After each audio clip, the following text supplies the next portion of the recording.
pessoal, tudo bem? Hoje nós vamos falar sobre o sistema respiratório, ok?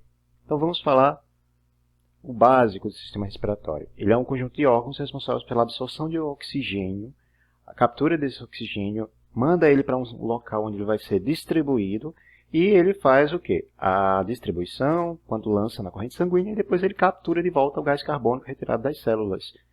Ele vai estar diretamente interligado com um outro sistema, que é o sistema circulatório. E os órgãos que o compõem são esses órgãos que estão aqui do lado, tá? Perdão, apertei para o lado errado. E os órgãos que o compõem são esses que estão aqui descritos na imagem, tá? Que tudo começa na região nasal e bucal também, faz parte do sistema respiratório, seguindo por tubos até chegar à destinação onde ocorrem as trocas gasosas, que são os alvéolos, que está em destaque aqui nessa figura, em cor rosinha aqui em cima. Bom, que é onde estão os capilares sanguíneos que vão receber justamente o oxigênio e vão deixar o gás carbônico que vai ser lançado fora através do processo de expiração. Então nós temos a inspiração com oxigênio e a expiração com gás carbônico. E vamos conhecer os órgãos que compõem o sistema respiratório. Então, tudo começa com cavidade nasal, a narina, né, propriamente dita, cavidade nasal. Depois nós vamos ter a faringe, onde está localizada a epiglote, que vai fazer, né, aquele controle da passagem de alimentos, que se fecha quando passa, se abre quando passa ar e se fecha quando passa alimentos ali na primeira parte da faringe. E nós temos aqui um órgão essencial, que é a laringe, que é exclusiva do sistema respiratório. A faringe está tanto no sistema respiratório quanto no sistema digestório. Em seguida, a laringe, nós vamos ter a traqueia. Depois, nós vamos ter os brônquios, no brônquio primário. Depois, nós vamos ter os bronquíolos. Em seguida, nós temos tudo, os brônquios secundários, os bronquíolos, dentro de uma estrutura que nós vamos chamar de pulmão. E nós vamos ter órgãos acessórios, como o diafragma, que auxilia nesse processo respiratório. Vamos entender todos, começando pela narina ou nariz. Então, a narina ou constituição do nariz é composta por nariz externo, a cavidade nasal e os seios paranasais, que são esses que estão aqui representados nessa foto. Nós temos o seio frontal, que fica acima dos olhos, o seio esfenoidal e o etimoidal, que estão ao lado dos olhos, o septo nasal propriamente dito, que separa as narinas, o seio maxilar, que está aqui localizado nessa região a gente chama de maçã do rosto, submaxilar, tá? Supramaxilar, perdão, supramaxilar. E vamos vê-los aqui em amplificação. Nós temos aqui a cavidade nasal, que é essa cavidade maior. A primeira parte da faringe, que nós vamos chamar de nasofaringe, que é a que faz contato com a cavidade nasal. Nós temos a segunda parte da faringe, que é a orofaringe, que vai ter contato com a cavidade bucal. E a laringofaringe, que é a que vai ter contato com a laringe, tá? Onde nós vamos ter a divisão entre laringe para um lado, esôfago para o outro. Onde? Manda para o esôfago quando é alimento e para a laringe quando é gases, ok? E na parte externa do corpo, nós vamos ter esses elementos aí que compõem o nariz externo. Nós vamos ter o nariz propriamente dito, que é todo o aparelho. Nós vamos ter o dorso do nariz, que a gente chama, né, popularmente como o nó do nariz. Alguns têm mais aduncado, outros têm menorzinho, todo mundo tem. Nós vamos ter as alas ou asas do nariz, que em algumas pessoas é mais larga do que o outro. A narina, que é o orifício por onde entra o gás, né, o ar. E o ápice do nariz, que é a pontinha aqui do nariz, que é justamente uma região onde o septo nasal vai formar uma pequena cartilagem que vai definir o tamanho e a ponta do ápice. A faringe, que é segundo a segunda parte, ou segundo órgão componente do sistema respiratório, ela vai ter a forma de um funil, ela mais larga em cima, mais estreita embaixo, de 12 a 15 centímetros de comprimento, e se localizar atrás das fossas nasais e da cavidade bucal e da laringe propriamente dita. Então a faringe, ela segue até o esôfago, tá? Ela é composta por uma camada de músculos e revestida por uma mucosa que acumula folículos linfóides. Para que esses folículos linfóides? Para proteger o sistema respiratório contra a invasão de agentes causadores de doença. Faz parte do nosso sistema imunológico, então ele precisa ter essa camada mucosa que ajuda aí a impedir que bactérias e vírus e outros elementos que estão presentes no ar invadam o sistema respiratório. Então ele fica preso lá na faringe. Ele é o ponto de encontro entre o aparelho digestivo, ou digestório, e o aparelho respiratório. Então ele fica entre os dois, separando. Olha. E aqui uma imagem mostrando a faringe propriamente dita. Tá? Então, nasofaringe, laringofaringe, tá? E orofaringe. São as três faringes. Beleza? E nós temos esse órgãozinho que é a epiglote, que está aqui desenhadinho aqui do lado, certo? Que a epiglote é justamente quem faz o fechamento da passagem da faringe para a laringe ou para o esôfago, impedindo a passagem de alimento, por exemplo, para dentro da laringe. Quando você se engasga, é justamente uma falha nesse processo de fechamento da epiglote. Você inventou de respirar na hora que estava se alimentando, a epiglote não teve tempo de fechar, o alimento vai descer e vai cair na laringe. E aí vai gerar um engasgo. Tá?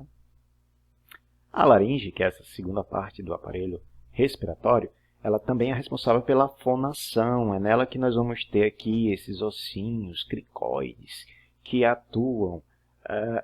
Próximo deles é onde vamos ter as pregas vocais. Tá? Antigamente chamada de cordas vocais, mas na verdade elas não são cordas, são pregas. Tá? Se fosse corda era igual ao violão, mas não é. Que permite a fonação. Sem esse aparelho flexível, móvel e que tem músculos especiais e fortes, nós não conseguiríamos vocalizar, nós não conseguiríamos produzir som. Ele permite a passagem do ar entre a faringe e a traqueia e impede que alimentos entrem nas vias aéreas. Né? Quem vai impedir isso necessariamente é a epiglote. Mas quando a epiglote fecha, impede que a laringe receba esses alimentos. Os músculos da laringe, juntamente com as cartilagens, elas são capazes de produzir diferentes sons. Então, o som mais grave, até o som mais fininho, ele é decorrente de você abrir ou fechar mais a sua laringe. Pessoas que têm essa capacidade, como eu, conseguem alterar a entonação de voz de acordo com a abertura da laringe. Ou você pode simplesmente apertar sua laringe e você vai ter uma vozinha assim, mais estranha. Na respiração, a laringe ela evita que alimentos passem para a traqueia, tá? Por meio da epiglote, que se fecha durante a deglutição, como eu já falei para vocês. E aqui uma representação da laringe e aqui das pregas vocais. Ainda está escrito corda vocal, gente, porque está um desenho que eu não achei muito atualizado, mas não chamo mais de prega vocal, é corda vocal. E ali é a epiglote, que se fecha quando a gente está se alimentando. Né? Ali uma fotinha base da língua. Ali em cima nós vamos ver a epiglote, o ossinho cricoide, tá? Que é essa cartilagemzinha que fica aqui embaixo, a cartilagem do tecido duro e flexível que vai formar, né, o pomo, né? A cartilagem tireoide que vai proteger a tireoide propriamente dita, e as cartilagenzinhas da traqueia que vão seguir formando o tubinho da traqueia até chegar no próximo órgão, que é a traqueia propriamente dita, que até depois da traqueia nós temos os pulmões. Então, qual é a função da traqueia? Ele é um órgão tubular, cilíndrico, responsável por conduzir o ar até os brônquios. Tá? Então, é um tubo, somente um tubo, única e exclusivamente. Em um adulto, ele pode chegar de 12 a 20 centímetros. Tá? E diâmetro, de largura, assim, diante entre uma parede e outra, ele vai ter 1,5 centímetro de diâmetro. E ela é constituída de 16 a 20 anéis consecutivos de cartilagem. Isso vai variar de pessoa para pessoa, de altura da pessoa, formação. Tem vários fatores que influenciam isso aí. Tá? São as cartilagens traqueais. E eles são incompletos. Para quê? Porque se fossem cartilagens completas, elas se encaixariam perfeitamente e a traqueia não seria móvel. Como elas são incompletas, então existe um espaço entre uma e outra que dá mobilidade à traqueia. Tá? Para que isso? Para que a gente possa se movimentar e não machucar esse tubinho aí que é tão importante. Aqui, ali, a traqueia. Então, nessa imagem vocês podem ver a cartilagem da laringe, as cartilagens traqueais, certo? E abaixo da traqueia, os brônquios e bronquíolos. A gente vai falar deles depois. Então, a porção anterior, ela apresenta uma capacidade móvel elástica, que é a parede traqueal, certo? Que é importante para o movimento dos pulmões. E apresenta cílios nessa parede da traqueia. E possui também muco nessa parede, que umedecem e aquecem o ar que respiramos. Para que isso? Porque com o ar aquecido fica mais fácil o seu transporte. E quando inalamos poeira, por exemplo, se tem muco e tem um ar aquecido, essa poeira, as bactérias, as partículas, elas vão aderir ao muco e são conduzidas para a garganta, através do batimento dos cílios e são eliminados pela tosse. Então, o calor, o ar quente, o que é que ele acontece? O ar quente ele sobe. Temos muco e células ciliadas. Os cílios batem e levam as bactérias para a parte superior. O muco prende elas e não deixa sair. Quando nós temos o ar aquecido saindo da traqueia, o que é que acontece? Esse ar leva junto essas bactérias, a poeira e todos os invasores que tentaram entrar no aparelho respiratório. Tá? Então, a tosse é um fenômeno decorrente desse processo nervoso, desse processo autômato que é a entrada ou a detecção de substâncias invasoras ali dentro da traqueia. E aqui, gente, é uma traqueostomia. O que é isso? Quando a pessoa ela tem dificuldade de respirar por fechamento de alguma das partes superiores, das partes iniciais do sistema respiratório, o médico geralmente vai realizar a traqueostomia, que é uma abertura na traqueia que vai permitir a passagem de ar. A pessoa traqueostomizada, ela geralmente tem dificuldade para falar, porque a traqueostomia ela ocorre antes do aparelho fonador, que é justamente aquela parte de cima, tá? Da laringe. Então, sem a laringe estar recebendo ar, sem a laringe estar recebendo a força do ar, ela não consegue vocalizar. Tá? Então, por isso que, geralmente, para a pessoa traqueostomizada, ela tem que fechar o traqueóstomo para ela poder falar. E aí você pode ouvir uma voz meio metalizada.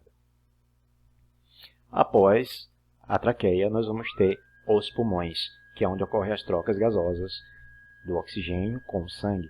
E ocorre a conversão do sangue venoso para sangue arterial. O sangue chega pelas veias, passa pelos alvéolos pulmonares, recebe oxigênio e se torna sangue arterial. Tá? Divide-se em 3 lobos. O lobo superior, o lobo médio e o lobo inferior. Eles são os órgãos esponjosos e elásticos e formados por milhões de alvéolos pulmonares que se enchem de ar e inflam com suas pequenas bolsinhas. Então, aqui mostrando a estrutura do pulmão. Então, nós temos o lobo superior, que é esse aqui. Lobo superior. Nós temos o lobo inferior. Tá? E no caso aqui, do pulmão direito, nós vamos ter o lobo médio. O pulmão esquerdo, esse lobo médio, ele é um pouco maior. Vocês podem ver aqui. Tá? Além disso, nós vamos ter a pleura, que é a membrana que reveste os pulmões. Tá? E abaixo nós temos um órgãozinho aqui, que nós vamos falar sobre ele depois. Vamos, então, falar sobre a pleura. Então, os pulmões eles estão fixados ao pericárdio através de ligamentos pulmonares. Tá? E eles são cobertos por uma fina camada de células formando uma membrana, e essa membrana nós chamamos de pleura, tá? Que consiste numa membrana transparente. Nessa imagem aqui vocês podem ver a pleura, certo? Que é essa membraninha que reveste todo o pulmão. Nós temos a pleura parietal, a cavidade pleural, né? E a pleura visceral. Então, os brônquios são 2 tubos cartilaginosos que ligam a traqueia aos pulmões. Eles transportam o ar da parte externa até chegar aos pulmões, onde serão feitas as trocas. Eles são divididos em primários, secundários e terciários, onde primário é aquele que sai da traqueia, secundário que sai do primário, terciário que sai do secundário. Difícil de entender? Não. E aí, depois do terciário, o que é que a gente tem? A gente tem os bronquíolos, que são estruturas tubulares que correspondem às ramificações terminais dos brônquios, cuja função é transportar o ar até os alvéolos, onde vai ser feita a troca gasosa de fato. Eles são divididos em bronquíolos terminais e respiratórios. Terminais é até onde ele deixar de ser, e respiratório é aquela partezinha que liga com o alvéolo pulmonar. Tá? Nessa figura aqui vocês podem ver os bronquíolos terminais, os bronquíolos respiratórios, os alvéolos e os capilares sanguíneos que revestem os alvéolos. E os alvéolos, como é que ele funciona? Eles são minúsculos sacos aéreos compostos de uma membrana composto por uma membrana resistente, envolvidos por capilares sanguíneos e essa fina membrana que separa. Eles é revestido por células epiteliais, tipo 1 e tipo 2, que são células, uma mais achatada, outra mais grossinha, que permite a troca dos gases. E no último nós temos o diafragma, que é um músculo estriado esquelético extenso que separa a cavidade torácica da abdominal. É ele que faz essa separação entre essas duas regiões. E durante a inspiração, esse músculo ele se contrai e ele aumenta a capacidade da caixa torácica. E na expiração ele se descontrai expulsando o ar. Então, basicamente, os movimentos do diafragma eles são importantes para tosse, espirro, durante o parto, porque ele pode empurrar os órgãos internos para baixo, e no processo de defecação pelo mesmo processo. E nos movimentos respiratórios eles são essenciais, porque são eles que definem a aumento ou diminuição da caixa torácica e também a extensão ou redução dos pulmões. Então, quando o diafragma se contrai, ele acaba puxando os pulmões. E os músculos intercostais externos eles também se contraem, fazendo com que haja um aumento da cavidade torácica. Quando o diafragma relaxa, ocorre a mesma coisa. Os pulmões eles expulsam o ar, porque eles agora secaram, esvaziaram. Os músculos intercostais eles também relaxam e aí ocorre aí uma redução da cavidade torácica. Então, inspira, aumenta a cavidade, expira, libera o volume de ar, portanto a cavidade torácica também volta à posição original e relaxa os músculos intercostais. E a respiração ela pode ser uma respiração mais rasa e rápida, como a gente é acostumado, ou uma respiração mais profunda. Quando você respira profundamente, esses músculos intercostais você vai conseguir sentir eles contraírem. Então, você vai sentir justamente a contração mais forte desses músculos. E nos seres vivos vai ter uma variação aí de como é esse sistema respiratório. Então, no reino animal nós vamos ter os anelídeos, que têm respiração pela pele e por brânquias, os moluscos, branquial e pulmonar, os artrópodes por traqueias ou fitotraqueias ou por brânquias. Nós temos os equinodermos que respiram por pápulas da pele, pápulas dérmicas ou por brânquias também. E os cordados, onde nós nos incluímos, vai ter uma variação também. Dependendo do cordado, usa um tipo de órgão para fazer a respiração. Exemplo, as brânquias nos protocordados, ciclostomados e alguns peixes e anfíbios na fase aquática, e a bexiga natatória dos peixes pulmonados, como é o caso da peramboia, a pele nos anfíbios, que tem respiração cutânea, e os pulmões, que são típicos dos anfíbios adultos, répteis, aves e mamíferos, como nós. E a respiração, como finaliza? Então, tudo finaliza com a hematose, que é justamente a troca gasosa, a entrada do oxigênio no sistema sanguíneo e a saída de CO2 desse sistema.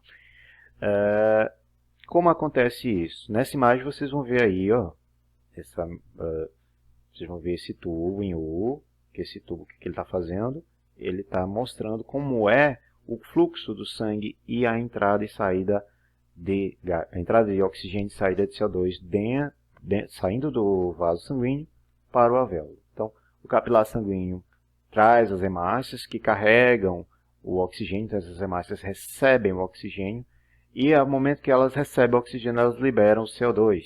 Esse CO2 ele acaba sendo reabsorvido pelo alvéolo e vai fazer o caminho inverso que o oxigênio fez com a inspiração. Então, na inspiração nós recebemos o oxigênio, na expiração vai o gás carbônico.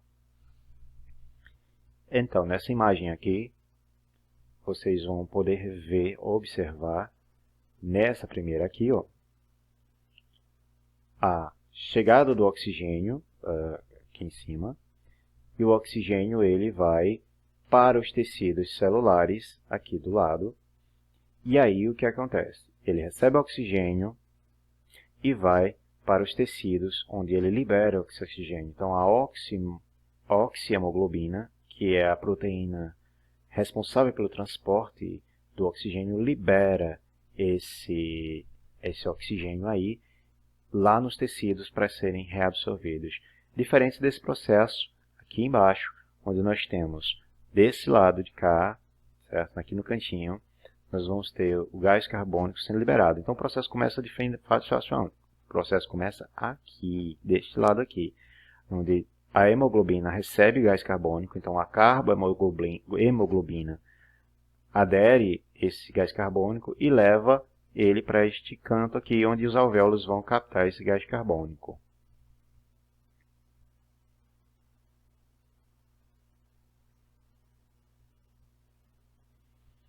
Eu vou mostrar aqui para vocês um videozinho. Nesse videozinho vai mostrar como ocorre a respiração. Tá? Então, tudo começa com o ar entrando pela boca e pelo nariz. Isso é a inspiração. Passando pela faringe, laringe, traqueia, chegando aos broncos e enchendo os pulmões. E aí embaixo você vai ver aí o tórax se expandindo em função da puxada realizada pelo diafragma. Então as últimas costelas, as flutuantes, elas abrem espaço para que o diafragma faça essa puxada. Então esse músculo vermelho aí é o diafragma. Ele desce, se contrai e faz com que o ar entre nos pulmões. Ele faz essa pressão para baixo e todo o abdômen sofre uma tensão. Tá? Esse ar ele pode ser segurado se você conseguir controlar o seu diafragma. Então, enquanto a gente segura, o sangue está recebendo oxigênio.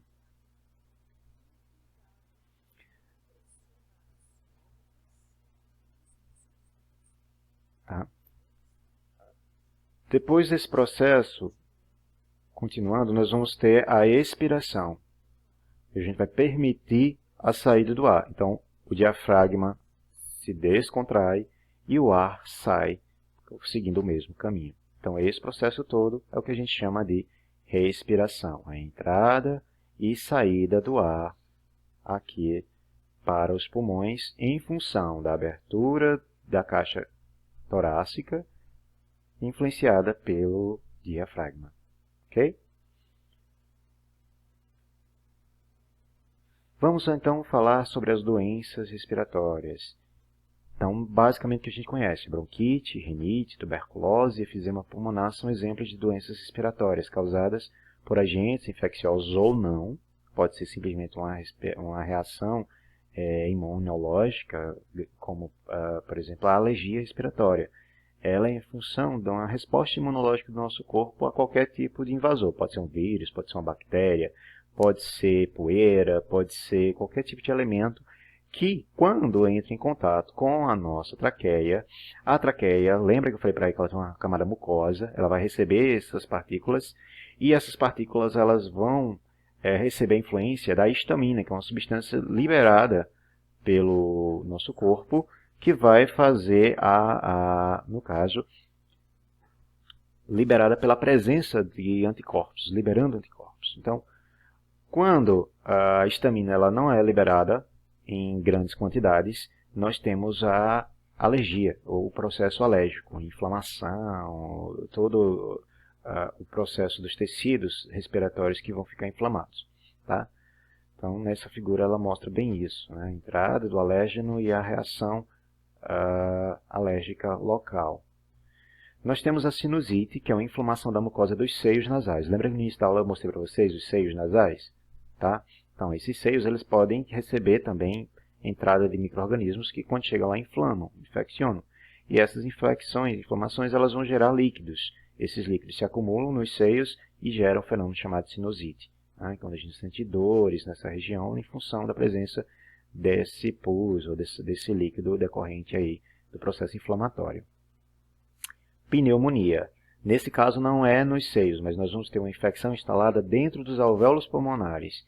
Então, nos alvéolos, nós vamos ter uma deposição de líquido, e esse líquido pode estar cheio de bactérias, que é o caso da bactéria causadora da pneumonia. Tá? Embolia pulmonar. Embolia pulmonar é um bloqueio parcial ou total de artérias de sangue dentro dos brônquios e das artérias pulmonares. Nós vimos que os capilares sanguíneos eles fazem troca gasosa, mas se por algum motivo nas artérias pulmonares houver um bloqueio aí por causa de sangue coagulado, tá? Então o êmbolo, ele é um pedaço de coágulo sanguíneo, ele viaja ao longo das artérias e quando chega no pulmão, ele pode se fixar. E aí o que é que acontece? Entupimento. Se esse entupimento se permanecer por muito tempo, nós temos aí a parada respiratória em função aí do acúmulo de muito sangue coagulado aí na entrada principal dos pulmões. Fibrose cística, que é uma doença geneticamente adquirida, uma doença genética hereditária autossômica, ou seja, ela vem de genes que podem vir do pai ou da mãe, e é recessiva. Essa doença, a principal característica dela é o acúmulo de secreções, muito parecido com a pneumonia, lá nos alvéolos, tá?